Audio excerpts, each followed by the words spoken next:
Oh, sorry, I didn't mean to wake you up. I wasn't asleep. Can I take the... I'm not done yet. Okay. Have you had your bath? Yes. Was there enough hot water? Yeah, there was plenty. Did you piss in the shower again? No, of course I didn't. I'm just asking. Well, I never do that. It's a cunt to clean, you know. Sorry? It's hard to clean. Right. Come here. What? Come here. What is it?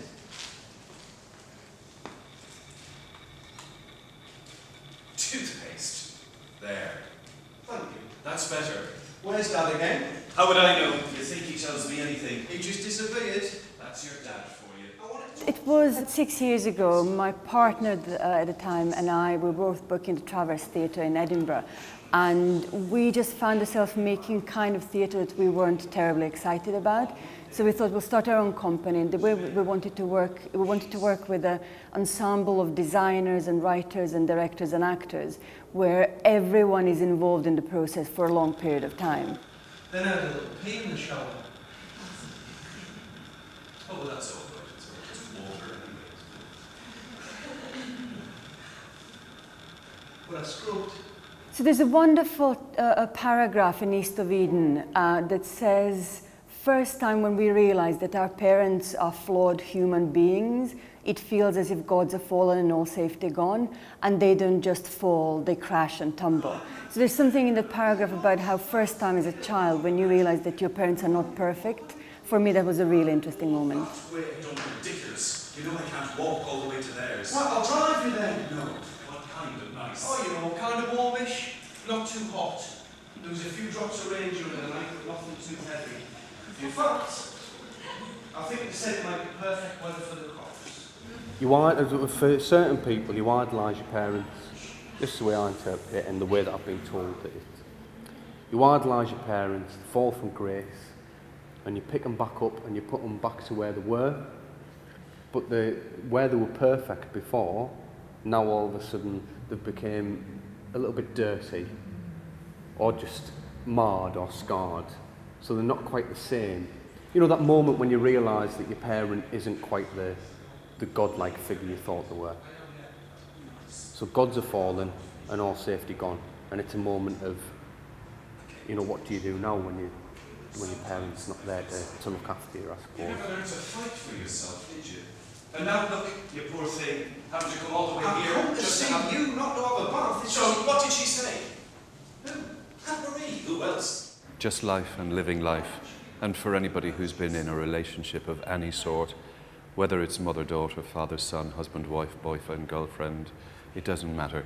Anybody who's been in a relationship and who understands the routine of a relationship and how that sometimes can become a little stagnant, maybe a little frustrating.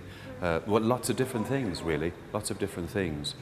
But anybody who's been in a relationship would understand, I think, what the play is actually dealing with, about being with somebody for a very long time.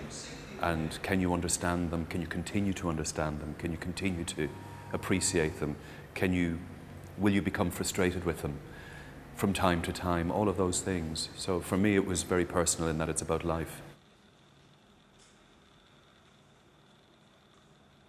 We do versions of classics. We did a Gogol play last year, and it looked very much like this. So again, for us, it's not doing a thing the way people would expect it to be done, or not do completely experimental work, but try and take best of both sides and see what's in between. We'll never hear the end of that, I'm telling you. All she ever does is talk about herself. It's all me, me, me. I don't understand that, you know. People who talk about themselves all the time. You know, that's not really true, Mom. And I tell her, don't think I don't.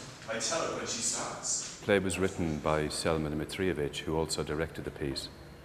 And I suppose in the way that most writers subconsciously draw on their own experiences, because they have to. That's where creativity comes from and inspiration comes from. So it would have been informed by her relationship with her mother, but it's not depicting her relationship with her mother, but elements of it would inform the overall piece.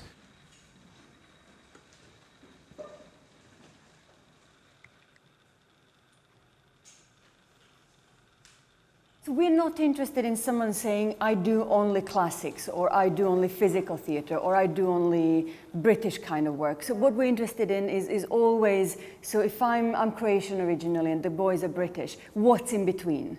What's the interesting thing that's not fully theirs, that's not fully mine, but it kind of incorporates both sides.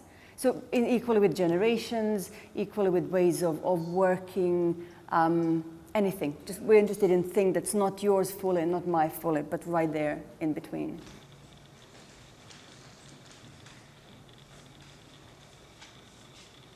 What's wrong? Nothing. Don't lie to me. I can tell. It's nothing really, it's all fine now. Finish what you started. For us, it's really important to incorporate the place we go to. So we don't have a set, as you can see. What we use is things that we find in the room. So this was in the room when we walked in. And we use things that are in the room to put here, and we use the walls. So again, we're trying to create a performance where, because if we bring everything from England, then that's just ours, and we are just showing you what we have. But this way, we're kind of hoping that these are your walls, and this is yours, and the floor is yours. And what we bring is thing to put on it.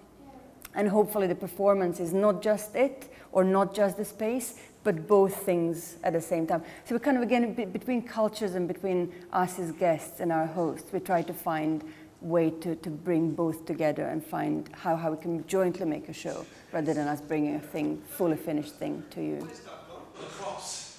Will it now? Oh, yes. And what do you know about crops? Well, I know what kills them. Rain and strong winds, it kills them, just like that. So it's it. I think grayscale for me is it's meaningful entertainment that makes the audience think as much as the actors on stage, trying to convey something quite important. Yeah, I think it's also for grayscale, it wants to investigate that space between the actors and the audience. So we would like to think that in the way that we work in the rehearsal room, it's always about encouraging an audience to use their imaginations and to make the piece, in as much as that's possible, about them as much as it's about what they're watching. So there's a space between actors and an audience that's a very curious space that many... yes, it is that gap that many directors and many theatre practitioners over the years, Peter Brook, people like that, they're always interested in that space. What is that? And how can we make that more electric for an audience, more engaging, more involved for an audience?